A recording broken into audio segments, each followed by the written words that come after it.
Oh, we live. Let's get that intro rolling.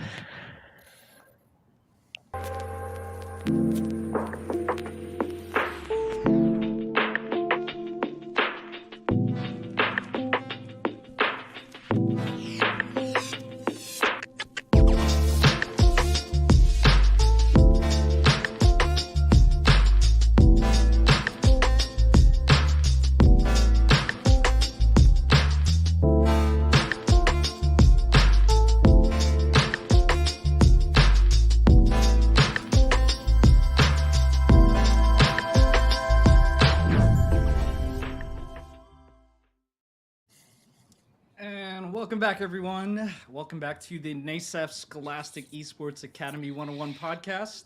We are now in episode 7 of our pilot test here. It's pretty exciting. We've had some incredible conversations in the last few episodes talking about getting started, some of the challenges, some of the successes, and really some incredible stories from educators out there. Today's episode, we're really going to dial into one of the contentious topics out there around IT specifically, right? You've started your program, you've set up your team, your club, but maybe you started to run that live button and then everything stops, right? So we really wanted to spend some time to be intentional, to talk about some of those really important steps, the importance of the partnership with IT in particular, and then really what are some of the technical skills or technicalities in general around overall setup when you're playing games, running games within your club. Obviously, many of the leaders in this call today are part of our NASEF affiliates, so that's always a great place to start if you don't know where to get started. But we'll definitely spend some time talking to these amazing experts around some of the best practices to consider as we're working through all of the IT fun. So before we get started, let me introduce myself. My name is Jarrell Batak. I am the Chief Operating Officer of NASEF, now recently rebranded as the Network of Academic and Scholastic Esports Federation. That's a mouthful. But let's go ahead and do a round. If you don't mind just introducing who you are, where you're from, what you're doing, and then we'll jump right into our podcast here today. Alphabetical order by first name. I was going to say. So my name's Cooper Fiscus Van Rossum. I'm out in Georgia, Atlanta, Georgia area. Former high school coach, helped start programs here in Georgia. So very familiar with the nascency of the start of an esports program. Currently now an adjunct instructor for the Georgia Film Academy, where we teach esports courses in production and casting at kind of the college level. So that's what I'm doing right now. Jim McCown. I'm a high school esports coach at Hopatcong High School in northern New Jersey, along with being the director of career and technical education for Garden State Esports, a NASEF Scholastic mentor, among lots of other different things within the esports space. Definitely went through my own growing pains with IT department in the first couple of years getting my program started, and now I've taken all that experience and helped GSE schools navigate their way through a lot of those issues. And I'm Mike Johnson. I'm the head coach of esports at West Essex Regional High School in New Jersey, as well as the director of competition for Garden State Esports. And I am part of the Evil Empire. I am the network administrator for West Essex Regional High School. So I am the guy that you have problems with.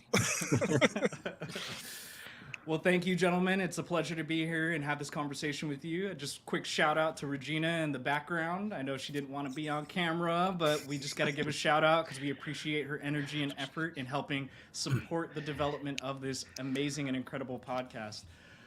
So let's dive right in. As you all have gotten started with your programs, either before or currently, let's just start with what your initial thoughts are. Like when you're talking about collaborating, working with the IT staff, tell me a little bit about some of the stories that you've had, experiences that you've had, and maybe some key nuggets of wisdom that you can share with the audience today. I'll kind of start that off. So when we started esports in Georgia, it was a varsity program that we kicked off here, and it had never been really done. So we were the pilot for a league. So there was no knowledge. It was just kind of figure it all out on your own. And that meant networking, right? So we're talking technology. We're talking a field of play that had never been discussed before. People know how to mow lawns and wax basketball courts, but when you say you're going to get people playing at 4:00 in this game, they're like, sounds good, turn it on, see what happens. And so it was a lot of that at the beginning was does this even work? And let's find out. And we would get white lists from the league and from the state, and sometimes that would work. And just to kind of sum up the early times of it was a lot of trial and error. And I'm sure we'll get into this in at some point in today, but it was a lot of working with IT and a lot of hindsight of how we could have probably done that relationship better. Because I like to think that IT can and should be esports' probably biggest cheerleader on campus, because there's no reason why the two circles shouldn't be completely overlapped. But that was a lot of lessons learned early on, at least in our school and in Georgia. And I think a lot of that is true up in New Jersey as well. Like most of the Garden State Esports OG schools, we really got started during COVID when the whole state of New Jersey was locked down. Everybody was playing from home. So things were great. Everything worked because the kids, myself, we were all used to it working. The real challenge for a lot of us came when we brought it back to school, started the after school programs playing from campus, or at first trying to play from campus, because that first year, especially those first couple months, not a whole lot of playing happened from campus. But I think having that conversation with IT, getting them as one of your really key stakeholders involved in the conversation, understanding what the idea behind esports is, what the benefits are, to the kids, to the school, everything like that. Just having them be one of those stakeholders and involved in every part of that conversation really helped move things along in the right way. Yeah, for sure. When West Essex was getting started, we actually started our program as the like lockdowns sort of ended and schools were moving towards a hybrid model. And I feel like that actually worked to our advantage because school administration was so bought in on getting any club and activity going again to get the kids back to some semblance of normalcy. There were some sports that couldn't even run because they were indoor sports, and the guidelines almost didn't let that happen. But with any luck, there isn't another global pandemic to help you jumpstart your esports team. But going forward, I think the lesson learned there is that when you're starting to have a real sense of purpose, and because our guiding principle was we need to get these kids together again. In-person competition is all West Essex has ever known. We never played from home. It was always, what lab are we setting up? How are we getting that to work on the school network? And so that sense of purpose and commitment to in-person competition sort of forged that understanding between administration, the students, and IT in a way that maybe wasn't there for things that sort of got started more organically versus something where it was always the goal to this will work on our school network. I love that. So I'm going to bounce it back to you, Mike, because I think we can start to get a little nitty gritty. I mean, as you said, you're in the Dark Empire. You hold the keys to the kingdom. Let's talk about some of the technicalities, right? Because obviously there are some technical requirements, and a lot of coaches, general managers, right, educators at their heart may not know about those things.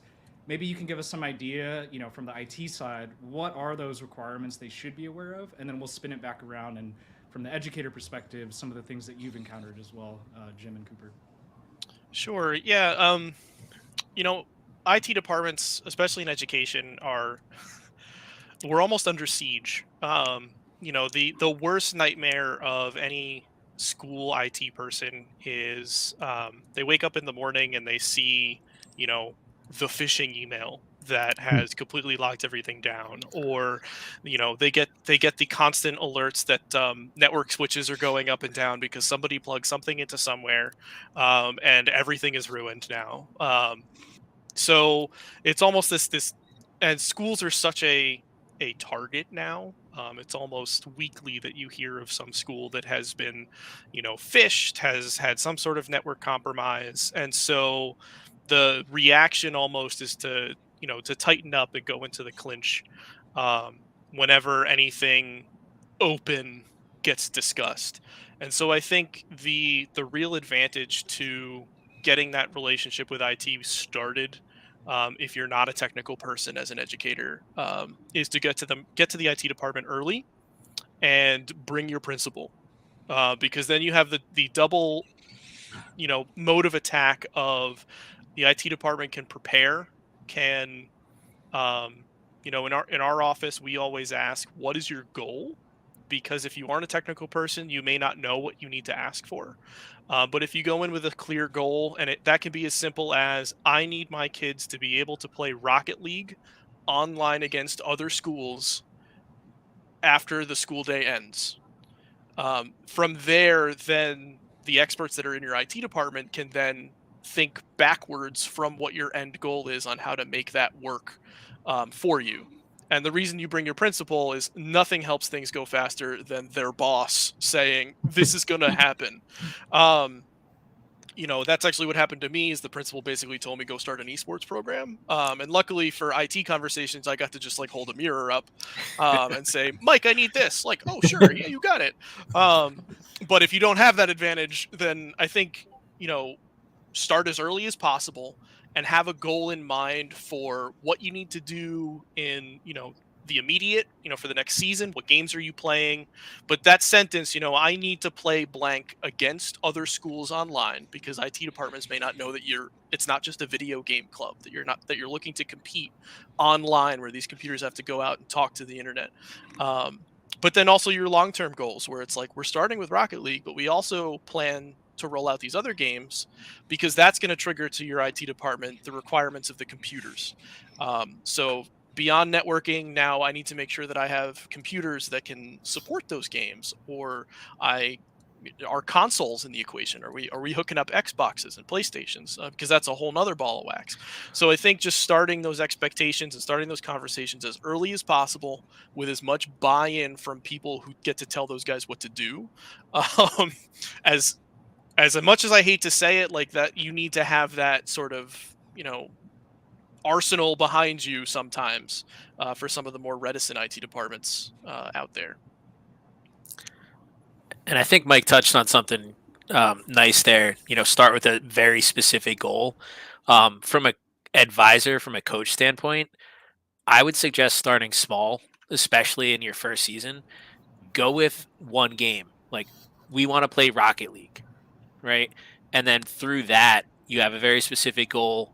You have a targeted, set of websites or domain names or IP addresses that are going to need to be whitelisted, to use some of those technical terms. But start with a specific goal, and then you can work with your IT department, with your principal, with your superintendent, who is one of the big driving forces for me to get my program started. And once you get that first game figured out and working, it's going to be that much easier for the second, third, fourth game, however many games your team plays. So I think having that specific goal and trying to start small, as targeted as you can, will help as well. And it makes the IT guys a little bit less scared if you've got one game that you want rather than 5. Yeah, I would also add into that you can't really start early enough. And so our story essentially is we got started in the league during, I guess, what was called season 0. It was basically the test season for all of these beta testers that were going to do this esports thing. And we only had one game, and it was League of Legends. And we ended up having to play on borrowed equipment and a borrowed space on Wi-Fi for the 95% of the season, until, I'm going to make this really short, until IT turned on the Ethernet ports that were underneath our computers. Yes, it was in the middle, right before playoffs. It was an ongoing, kind of back and forth of, it's really kind of, the ping is high. The kids are just, every day it's the ping. And like, how do we solve this problem? And we didn't really have a lot of time back then, but now if you're starting now, get in there and like test. Like the rules of production are test once, test twice, test 3 times, and then expect failure on the day of, but at least you tested. Like if you want to start in the fall, now is the time to plug computers into Ethernet ports, find out if they get on, find out what the ping is. Don't just do one, because you're probably going to have 5 people at one time, and test for a real life scenario and situation.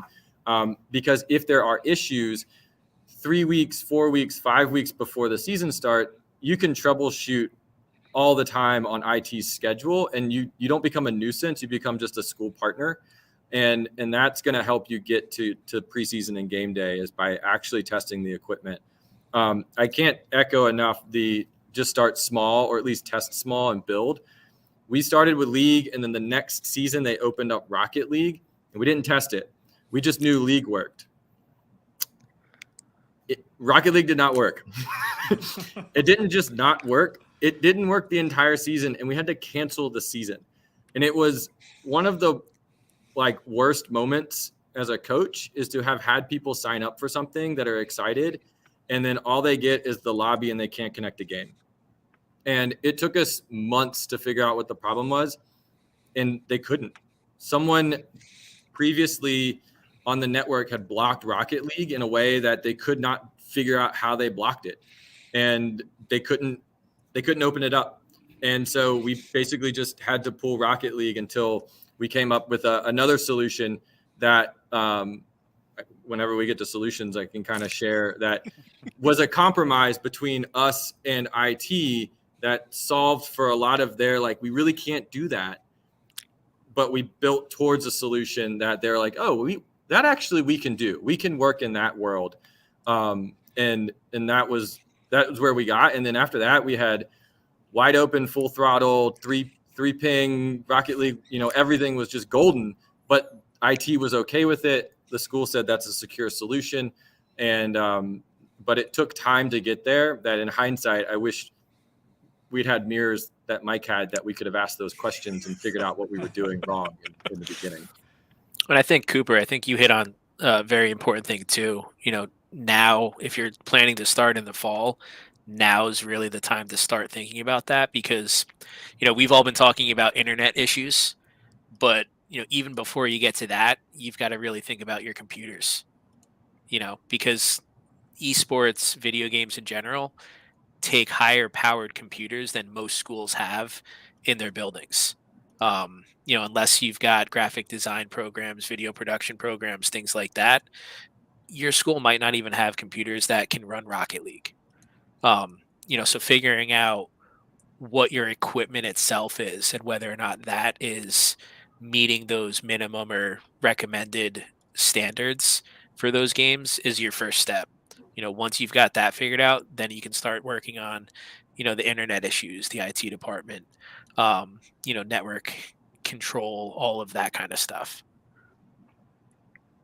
Yeah, it doesn't make sense to bug IT if it then turns out that you set up all these protocols and the internet goes live at 3:30, but your computers can't run the programs. Then you're in just as bad a situation. So we'll definitely dive into some technical solutions, but I kind of want to rewind it back, because I know a lot of our audience that may be looking for some support are probably unfamiliar with half the terms we used in the last conversation. So let's just talk some terms for a second here. What are some terms, language, game speak, things that we should be aware of as coaches, educators, when we're having these conversations with IT? Obviously, we can't know everything, but at least some common terms that we can utilize. For sure. I think the biggest one, and Coop and Jim were just talking about it, minimum system requirements and recommended system requirements. These are usually listed on the website of each game that you are possibly playing. That's going to tell you exactly what specifications the computers have to have in order to run the game at a bare minimum level versus at a recommended standard level. While the computers required are typically a little bit better than what you may have in a standard computer lab, it's not by much. Especially for titles like Rocket League, which are a great starter title for an esports program. You can actually run that on standard issue computer lab computers. But those are easily accessible. Google the title that you're looking to play, and search for those terms, recommended system requirements. If you screenshot that, print that out, give that to your IT department, they will be able to say, yep, nope, yep, in terms of what they know that you have in the district. Another big one, a huge one, is going to be wired internet connection. Yes. They can't throw you on the Wi-Fi. It's just not going to work. We have Wi-Fi locked, and I use the royal we in terms of IT departments everywhere. I'm going to speak for us all. That's just how it's going to go. We have Wi-Fi locked down more ways than you can count. And to try and unspool that for a club is nearly impossible. But we have way more tools to protect wired internet connections. So that's another thing that you need to tell your IT department, that these devices need to be wired. We can't play on laptops that are on Wi-Fi. We can't put our Nintendo Switch, if we're playing Smash Brothers, on Wi-Fi. That's just not going to work. Help me out, guys. Any other do that? any other big ones you guys could think of? Oh, God. I think a lot of times when you look up, those technical specs, you're going to see things like port forwarding, which seems like it's going to be a solution. Sometimes it helps. Most of the time it doesn't. Whitelisting, we've talked about whitelists a couple times so far. So having an idea of, what that means. It's a list of websites, domain names, IP addresses that have its own set of policies, or, have policies from the IT perspective that are not the normal, treated a little bit differently. So you've got that. If you really want to blow away your IT department, ask to put your computer lab on its own subnet.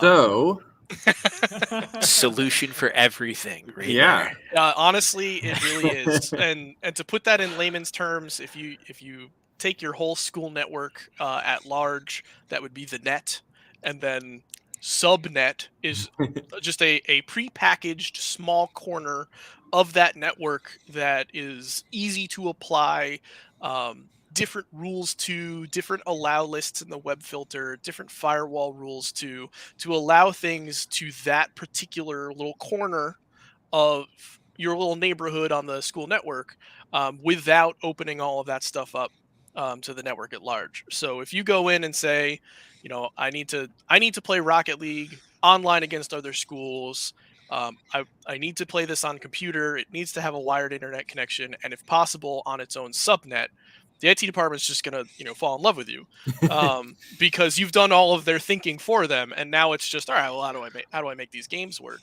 But yeah, subnet is a big one, because that is going to solve a lot of your problems, and we'll get into the nitty gritty of how. But if we're starting with a glossary, I'm going to talk about that a lot, so I wanted to throw that out there. Yeah, I would just say that, and don't be intimidated by not knowing what you're talking about, because sorry, Mike, and the royal we, but esports is also super new to IT. Yeah. And so if you go in saying, and start with questions essentially, right? Like, how can our varsity? Oh, that's a nice little slip in there. Oh, it's varsity. How can our varsity esports program compete with other schools outside of the district or whatever? It's going to start triggering questions that that IT needs that they either know they have answers for, or they know how to find out.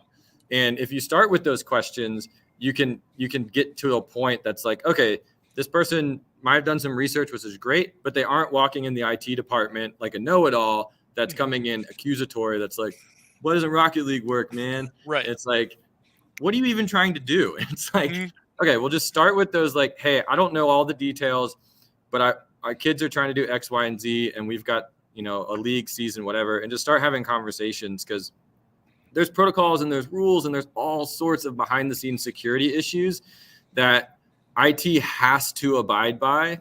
And a lot of the no's or the not right nows, they're either because they're like, we really don't think we can actually do that.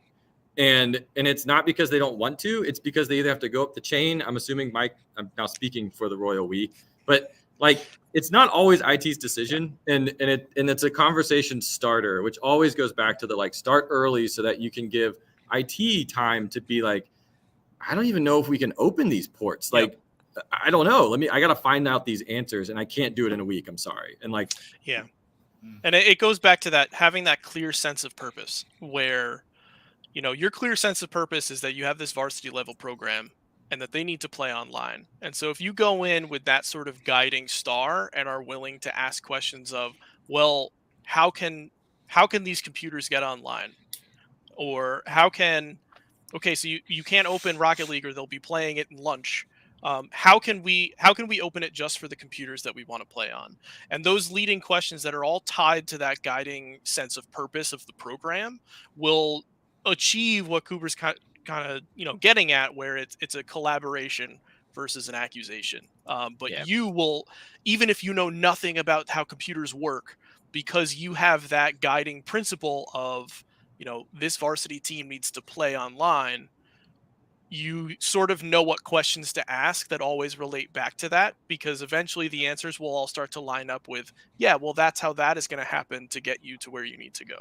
And I think that word varsity is Yeah, going it's a to big add, one. add a little bit of, you know, gravitas to the whole conversation, you know, a little bit of sense of urgency even, you know, oh, this is legit now. It's not just a video game club.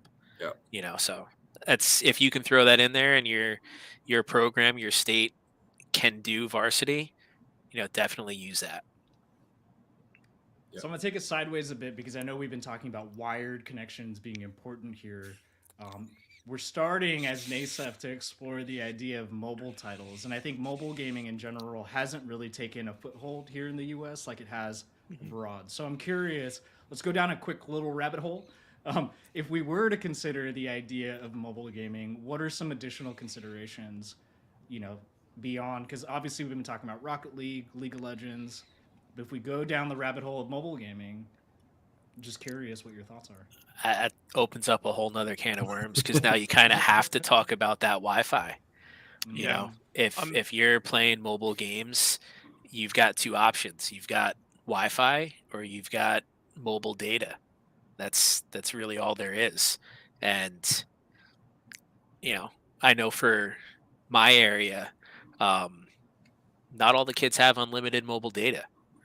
You know, not all the kids have cell phones, you know, especially if you're a middle school, upper elementary school teacher, your kids might not have cell phones yet. High school kids might not have unlimited data.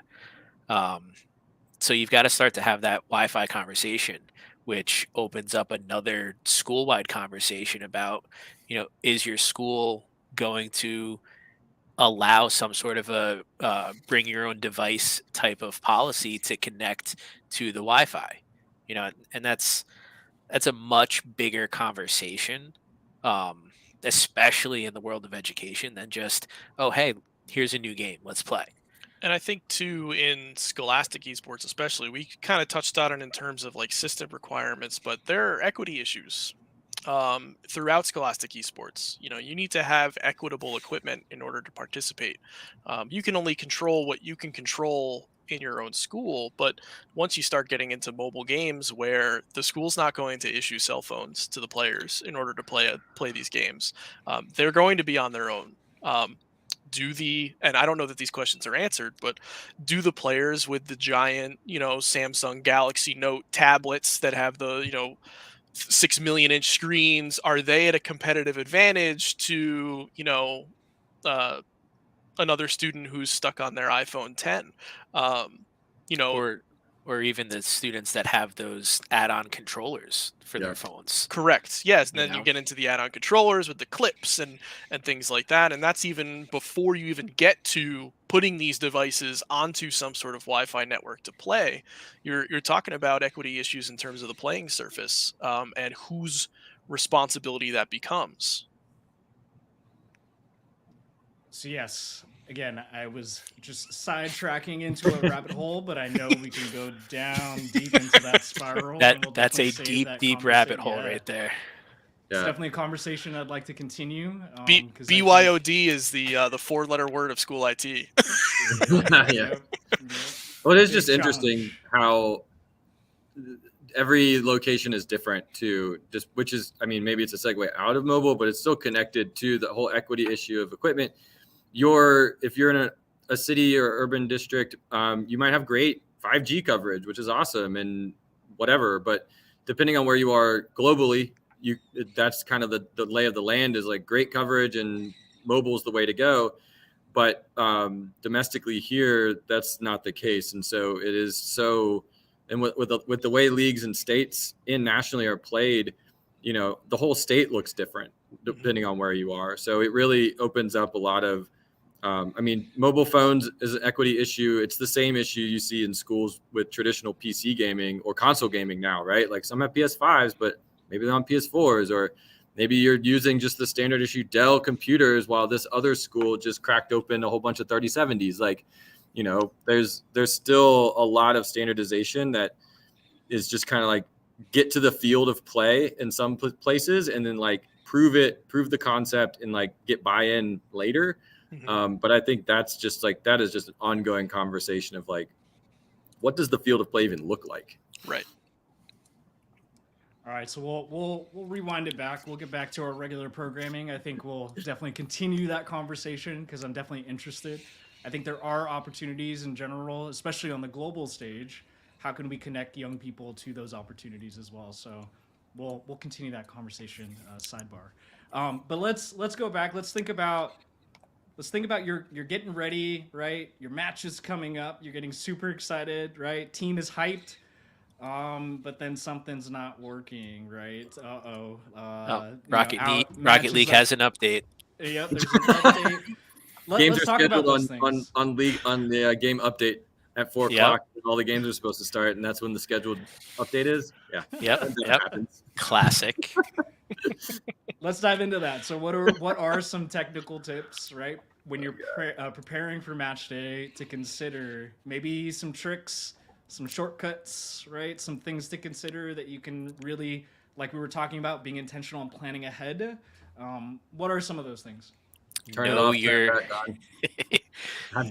game publisher's update schedule. Yeah. We've as coaches, I think we've all been there where you go to log in for your match and you've got a 30 gig update. So cool. It's great at the time, but I think once you have the games that your school is going to participate in, do a little bit of that extra research, figure out what that game publisher's update schedule is, and plan with a purpose. If I know that I've got Rocket League matches on Tuesdays and I know that at 2 o'clock that update goes out, maybe I'm going to take a half an hour, log into those computers, especially the ones that my players play on, and run those updates so that that's not a logistical headache and nightmare trying to get that update rush through while stalling the other coach. So I think that's going to be a big tip. Know your update schedule and have a plan, have a weekly routine to run those updates. I would, to kind of add on to that, because it kind of it all circles together. The problem with esports and tech is that all the layers kind of roll into each other. And so that it can be great to know that schedule, but if your IT has said, yeah, you guys can totally play at 3 o'clock, right? They set up a subnet or they set up a rule in the IT that says Rocket League and League of Legends are open at 3 o'clock. But you want to do that update at noon or 2, you can't. You cannot do it. So you have to plan ahead, make sure that you communicate with the other coaches, that they know the system that's in place. Or you have, student leaders who they run to the lab, right? Like they get there, they crank those PCs up and they just let them fly. But also that kind of circles back to Ethernet. So we didn't really talk about it, but testing your speed, right? If you are stuck on Wi-Fi, test it for durability. But even if you're plugged in, like there's still throttling that can happen. And an update at home that takes 10 minutes max on a school system with 10 computers trying to do it all at the same time, it could be throttled and it might take 45 minutes. And so that's some of those questions and things you have to come to IT with is like, oh, but what happens if we need to do an update? And it's like, okay, we need to figure out a solution to that as well. And just know, like Jim said, knowing ahead of time when those schedules are so that you can at least have a plan in place, or let those teams know that you're going to play, that you're like, could be 4:30, we are here. We're ready. We're ready to go. We're just doing the update. And usually they're like, yeah, we are too. Yep.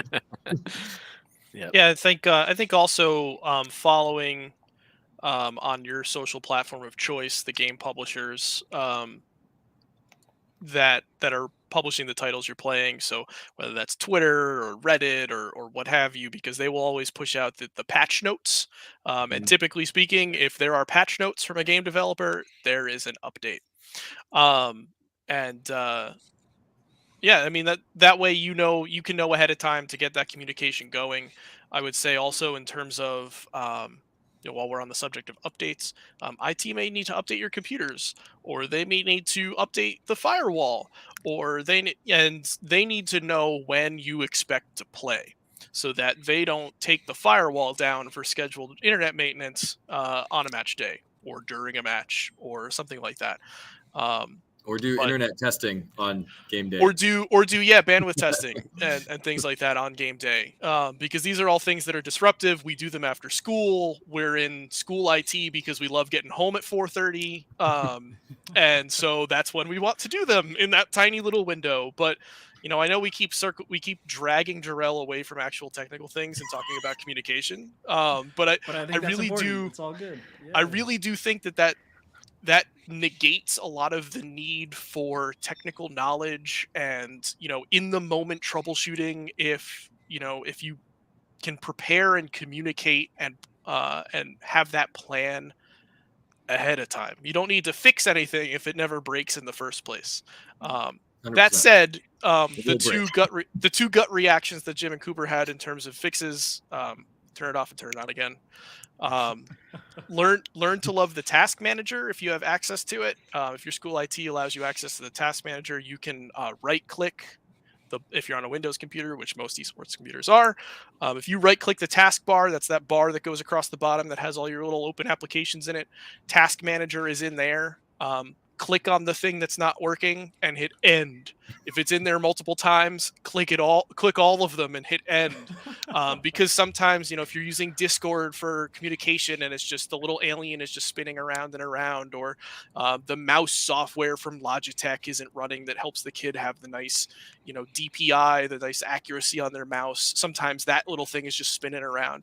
Go into Task Manager, end it, count to 10, double click it on the desktop and reopen it, and that usually does it. Sometimes those processes just get stuck, but a restart is your friend. I will also say, with Windows 10 now and Windows 11, shut down is better. So go to the start menu, hit the little power guy, select shut down instead of restart. A lot of these computers have what's known as quick restart just built in now, where it doesn't turn all the way off.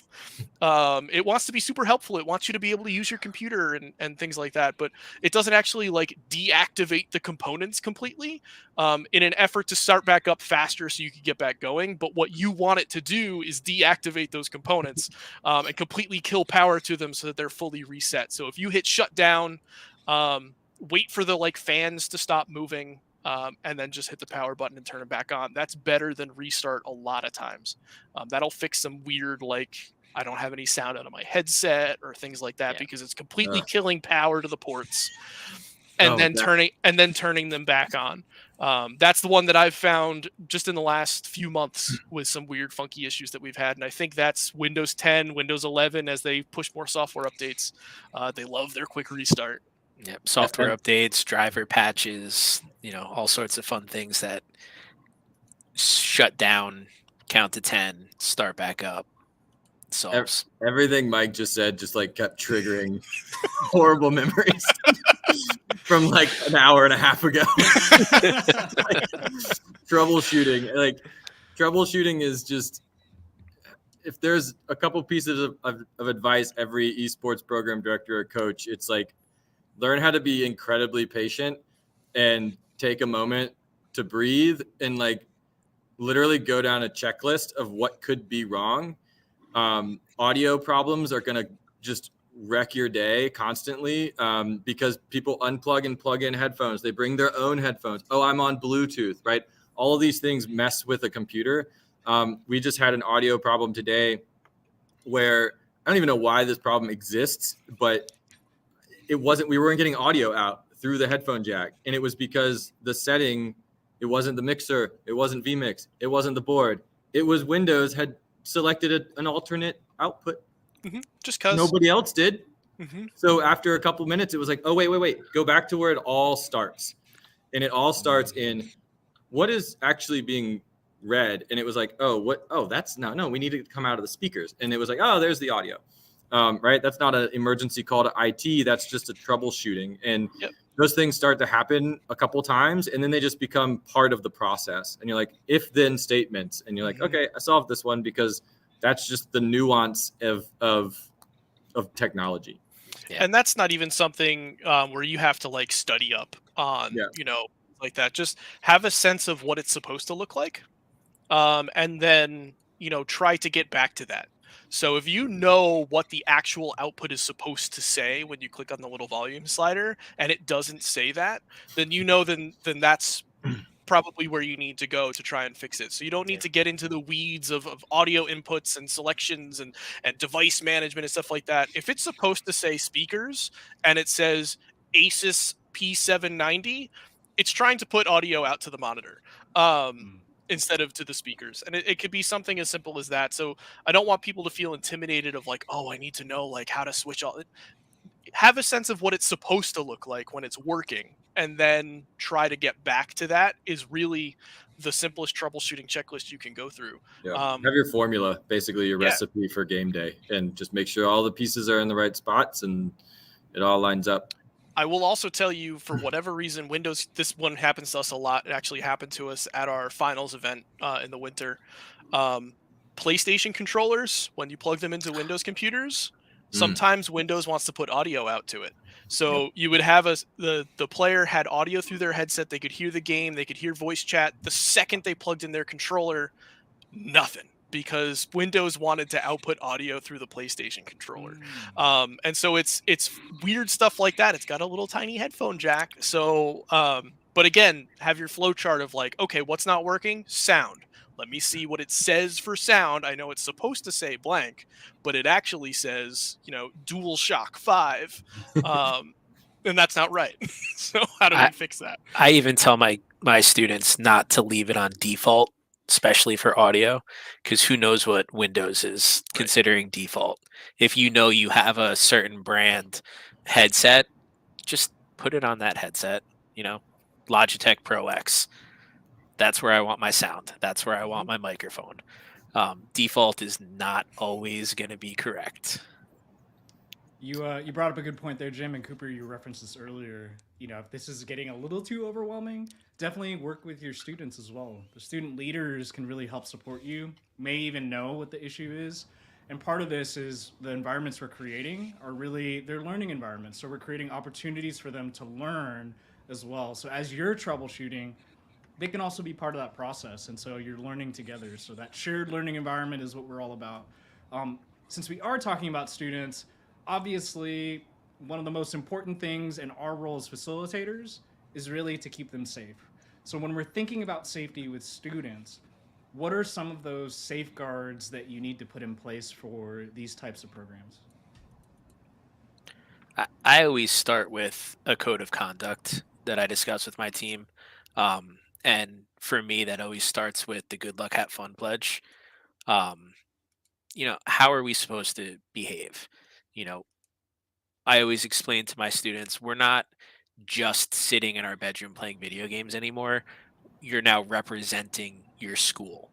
So appropriate behavior is kind of the start of that conversation, in my opinion. And then you can build on it from there. Know what your code of conduct is, know and have a plan of, what do you do when you get, tilted?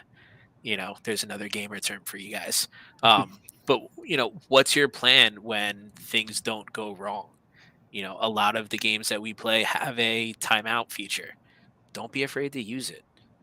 If you as a club advisor see your kids are starting to get upset and tilted, and that's just going to lead to more mistakes, more anger, more finger pointing, don't be afraid to call that, 5-minute timeout. Don't be afraid to take a quick break, in between game rounds.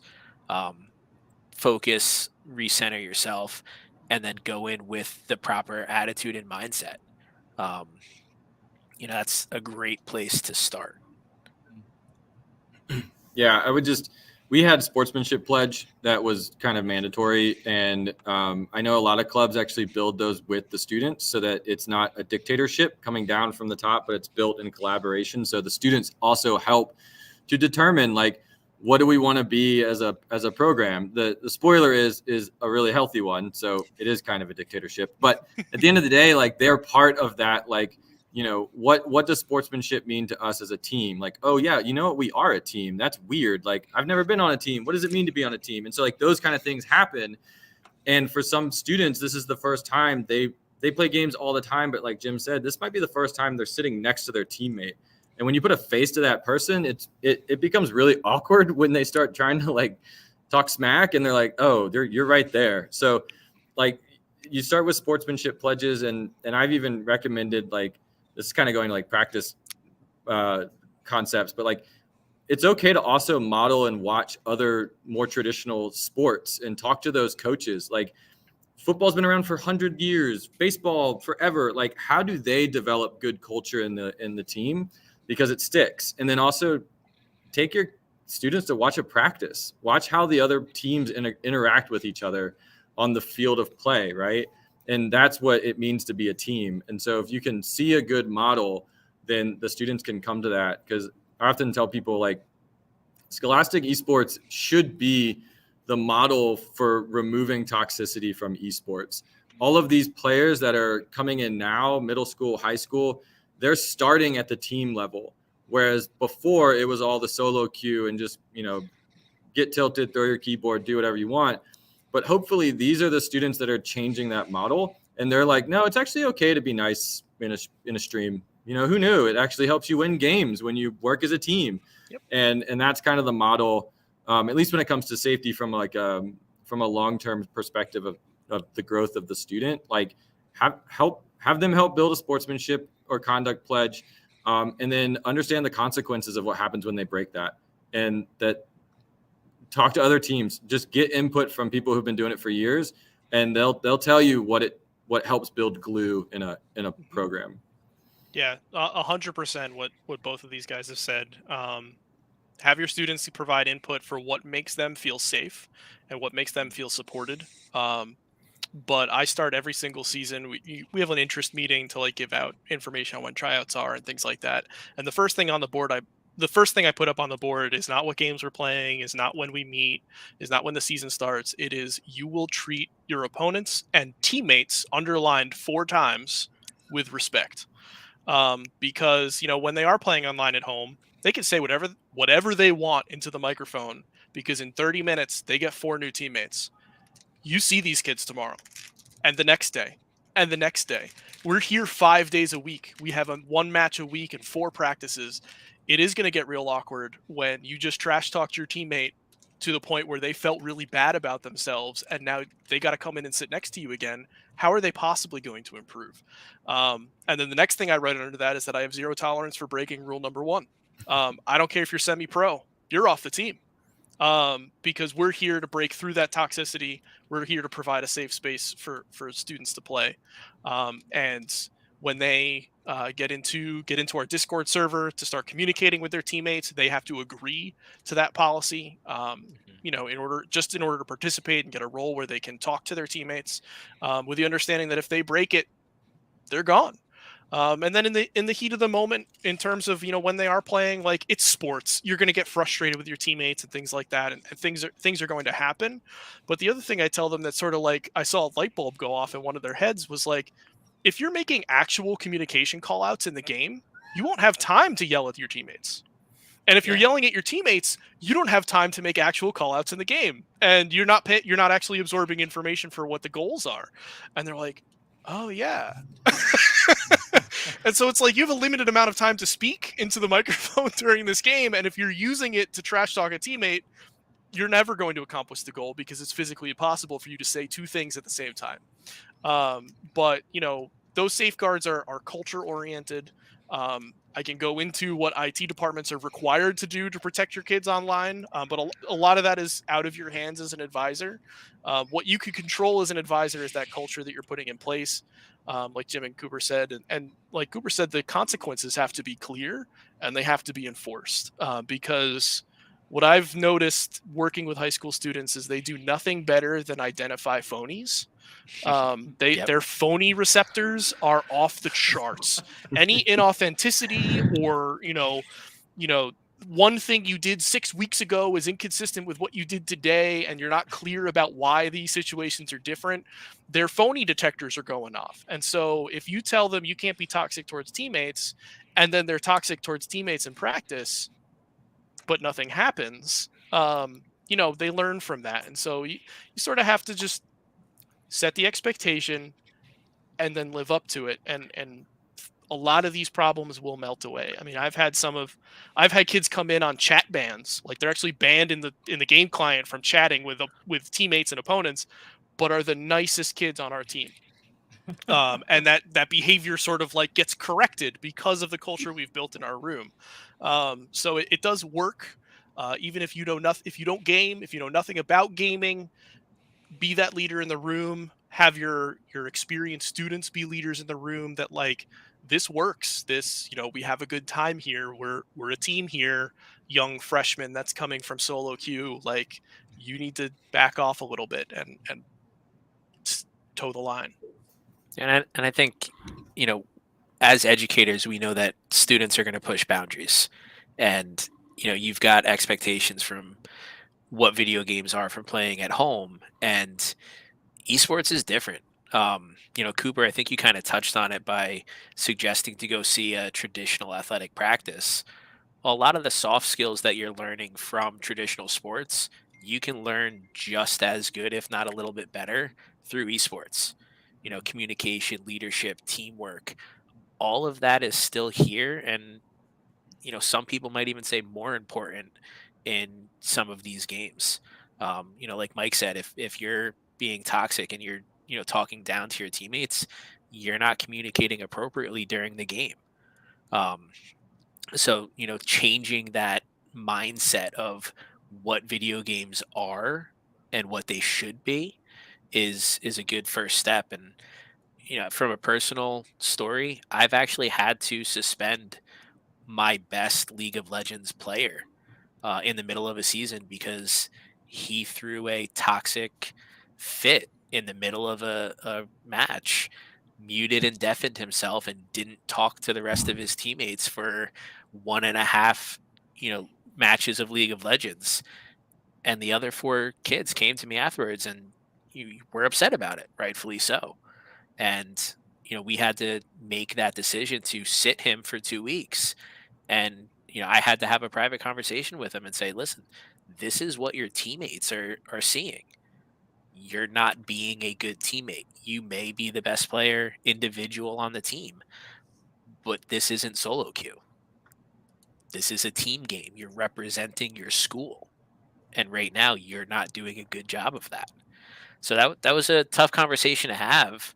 But when we lifted his suspension, he came back in with a completely different mindset and became a team leader. The team leader that I kind of knew that he could be from the beginning. But having that experience and being, held accountable for his actions really flipped his mindset a little bit. Well, I just wanted to say, I want to point out the fact we said safeguards, and I think some of the audience may have thought, oh, do you like turn off chat? Do you do these technical things, right? But I love the fact that, what we're talking about here goes beyond trying to create some protocols, but essentially we're using this as a space to teach digital citizenship and really equip them with those tools and those conversations and resources and the people, right? The leaders and the role models to be able to utilize that. And that's more than esports, right? That goes way beyond esports. That's so important for everything that we do. You talked about leadership, teamwork. I mean, that's for life. That's not just for esports and gaming. So I appreciate that and I appreciate the stories. We're hitting about time here. I know we touched upon a few things here. We talked about whitelisting. We talked a little bit about some of the patch notes. Well, let's get a little bit more practical. What are some of the technical resources or maybe some other places that coaches and directors can really look to when they're having the conversations with IT, or maybe they're just considering that overall plan so they can be intentional with those conversations for their program? So I want to say at the outset that I despise allow list documents from game publishers. Technical support documents from Nintendo are some of the worst things I've ever seen in my life in IT. Trying to find my webcam so I can look directly in the camera and speak directly to IT directors everywhere. Content-based web filtering. Got it. I see you. And because honestly, that's going to solve so many problems that coaches and esports directors have and things like that, that IT departments that are stuck in the give me all the domains and I'll allow them. Well, okay, Blizzard decides that they're going to host something at b.net and it's not battle.net. Well, now I can't play Overwatch and it's match day. And now we got to dig through but most web filters now that schools are putting out are content category based. And there's a category called games, and you can just turn that on for the esports computers, and 98% of the things that need to be allowed will be allowed. And that relies on some technical things that we talked about in way back when, at the beginning when we're talking about subnets, because you can allow that just for that little corner of the network.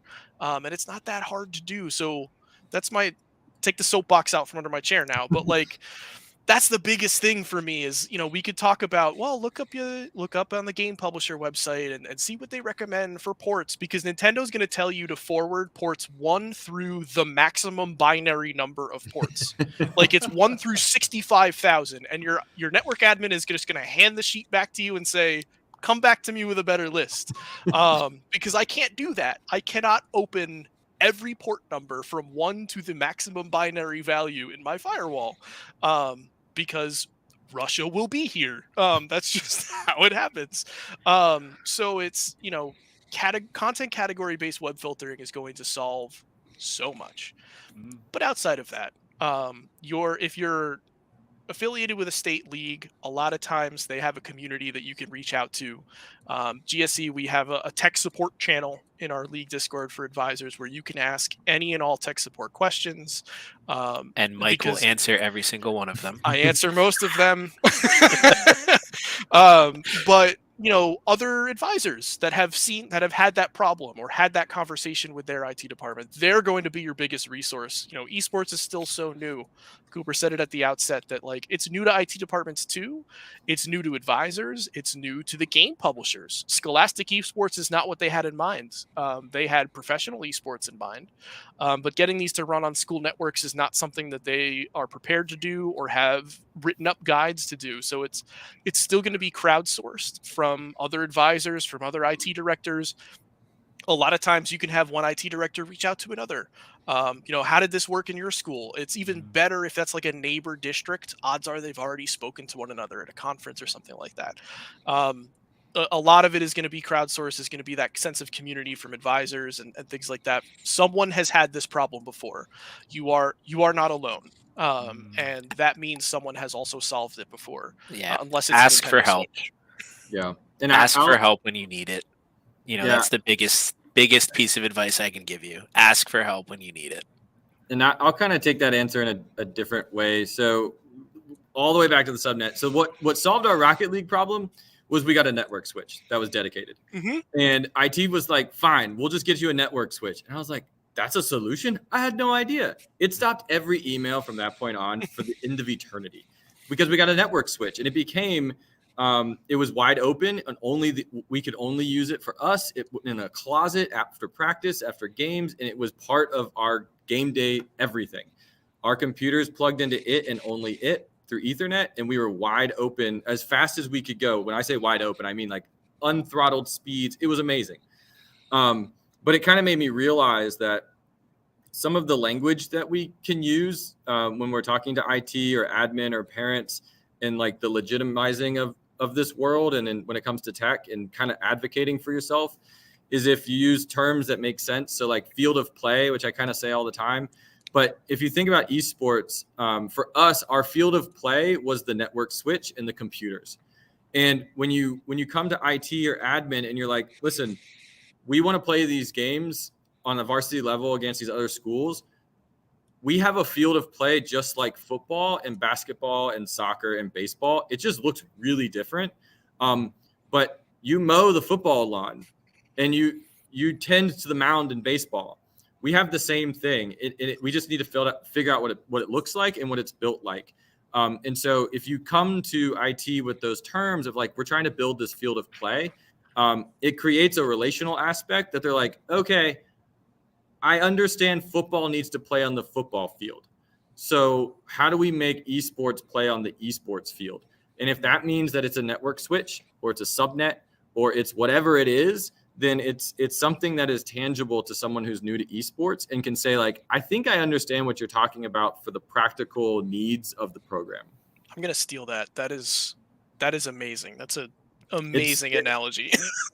I've used it for everyone, like from parents to be like, I don't really understand this. And I'm like, well, the computer can do all sorts of things, but it's where we play our sports.